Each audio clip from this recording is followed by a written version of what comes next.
what's up? Good morning, guys. So, today is Sunday. Time check muna tayo. It's 9:02 in the morning.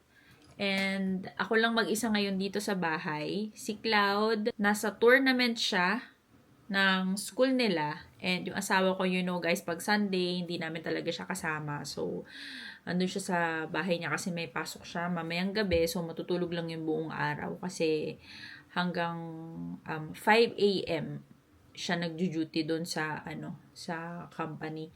Kasi nga walang tao pag Sunday, so siya yung duty doon. So basta nagche-check siya doon. So anyways, 9 a.m. na, and by mga 10 or 10:30 kailangan ko ng pick upin si Cloud doon sa school kung saan yung tournament nila. So, hindi yun sa school nila. Sa ibang school, dumayo sila doon. So, hindi pa naman siya nakikipag-compete. Hindi siya lumalaban. And medyo stricto. Ang daming rules kapag ka mga dumadayo sa ibang school. So, limited lang yung mga pwedeng pumasok doon sa loob. Ang daming bawal, ang daming ganito, bawal maingay. Alam nyo naman dito sa Japan, sobrang daming rules talaga. So, kailangan natin yung sundin.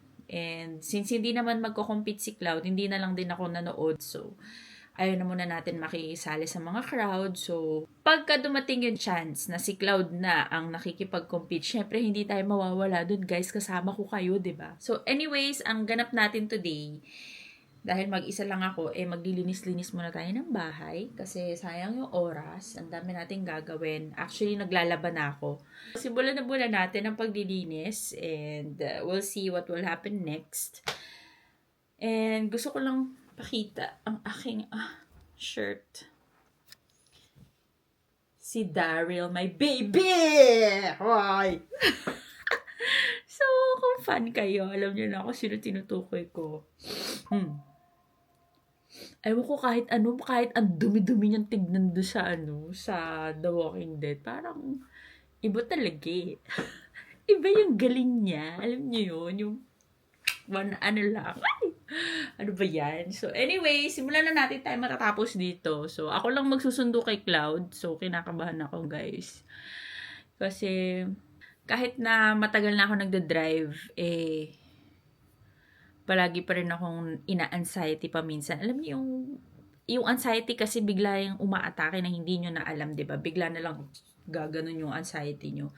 So, paminsan may time na ang tapang-tapang ko, wala akong pakialam magdadrive ako kahit umuulan, madilim. Pero may time naman na, oh my gosh, ano ba tong gagawin ko? Okay ba to? Tama ba to? Mga ganun. So, ngayon parang nafe-feel ko medyo, yung energy ko ngayon parang papunta na sa ganun. So, kailangan nating i-divert ang ating mindset sa ibang bagay. So, dapat muna tayo maglinis-linis. And kung sinisimulan ko na, di ba, sa daldal ako ng daldal dito, di ba? So, let's go!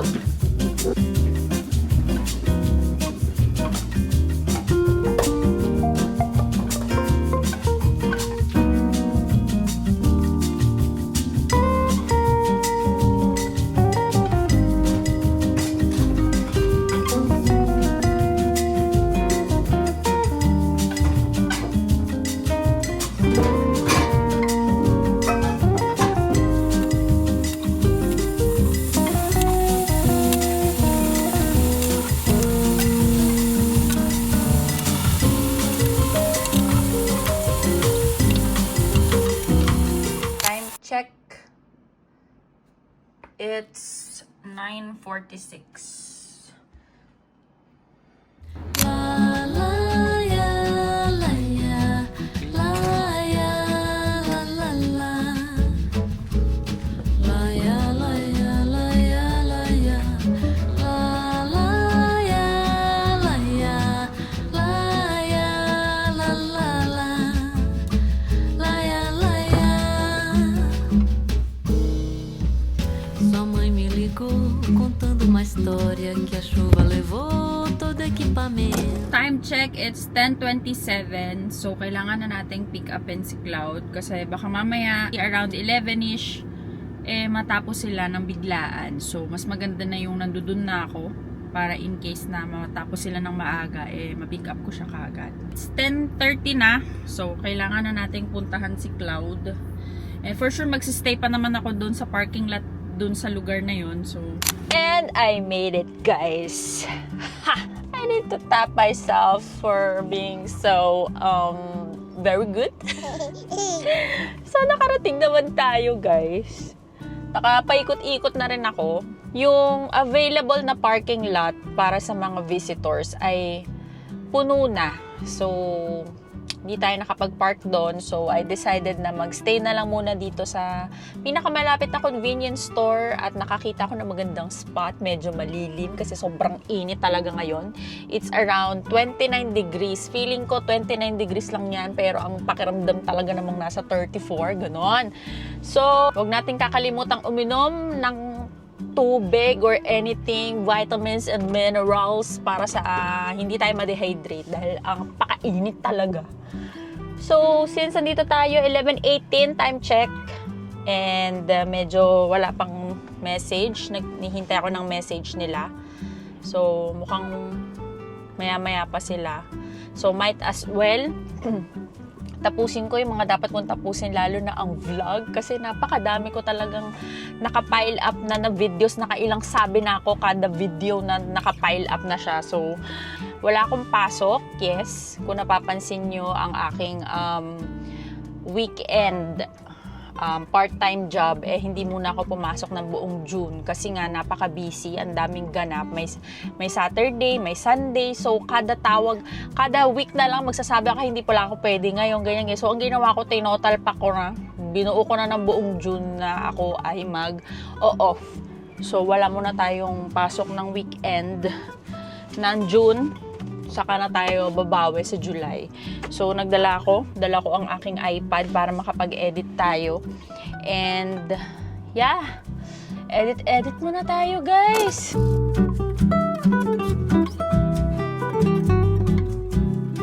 Gusto ko lang bigyan pansin.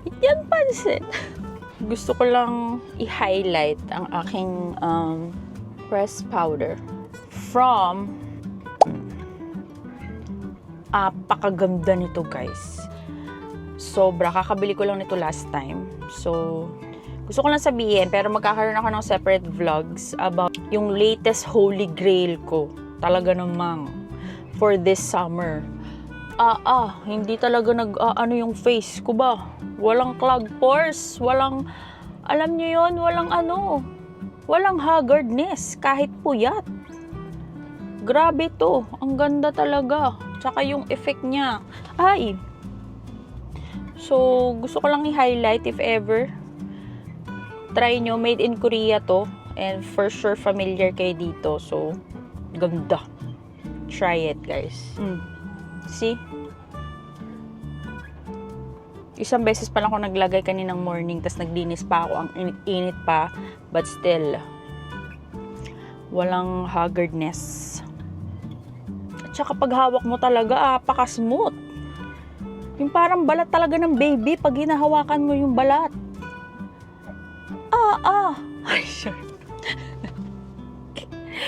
Basta ganon. Try nyo na. 12:30 na.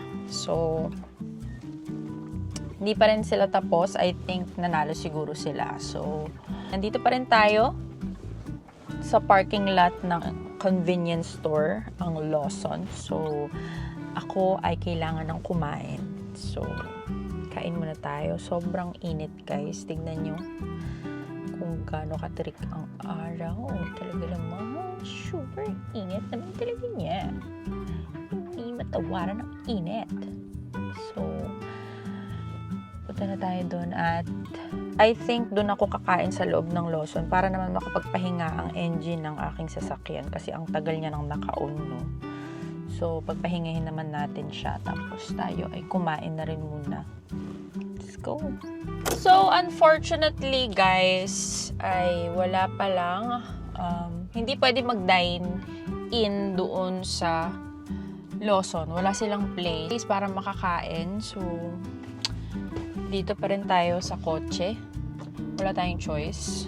So, ito nga pala yung mga binili ko. Iced tea, kasi nauhaw ako sa iced tea. Tabi muna natin itong isa.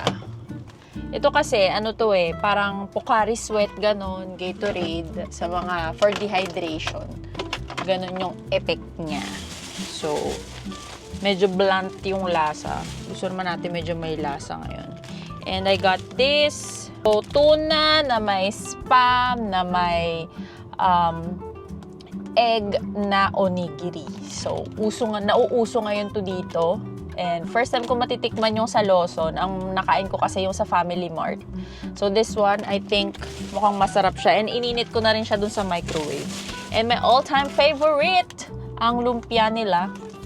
Actually, mga gulay-gulay din yung laman nito. Kaya lang, medyo creamy. Creamy yung loob. Unlike dun sa lumpiang toge sa atin, di ba? Parang pagkagat mo talagang medyo dry din naman yung laman. Ito kasi medyo creamy. Kaya yung iba, katulad ni Cloud, hindi niya bet.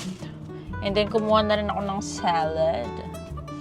Ayan. So, and of course, ang ating dessert, patingi-tingi ng onti, orange ang arty. So, orange peel, chocolate siya ng Meiji, and 72% cacao. So, kailangan natin ng mga dark chocolate kasi magpapatulong yan para sa budhi natin. Ganon. Hindi ko alam kung saan siya nakakatulong. Basta nakakatulong siya sa ekonomiya. Ganon siya. So, Lapanggasis bomba na muna tayo. Kasi mukhang matatagalan pa sila, Cloud. For sure, mukhang nanalo sila kasi wala pang message na kailangan na silang sunduin or natapos na yung laban. So ayan ang ating, uy, mukhang masarap ka dong. Ayan, mukhang masarapin. Masarapin ka, Baydido. Mukhang masarapin to si Baydido. Ayan. Marami siyang chicken. So, kailangan natin ng protina and may itlog na rin siya.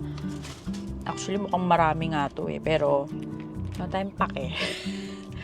Gutom ako May kasama na tong dressing actually. So, it's onion dressing. Yung iba kasi dito na salad, wala pa siyang kasamang dressing. So, ito ay meron na. So, ayan. Salad first muna tayo.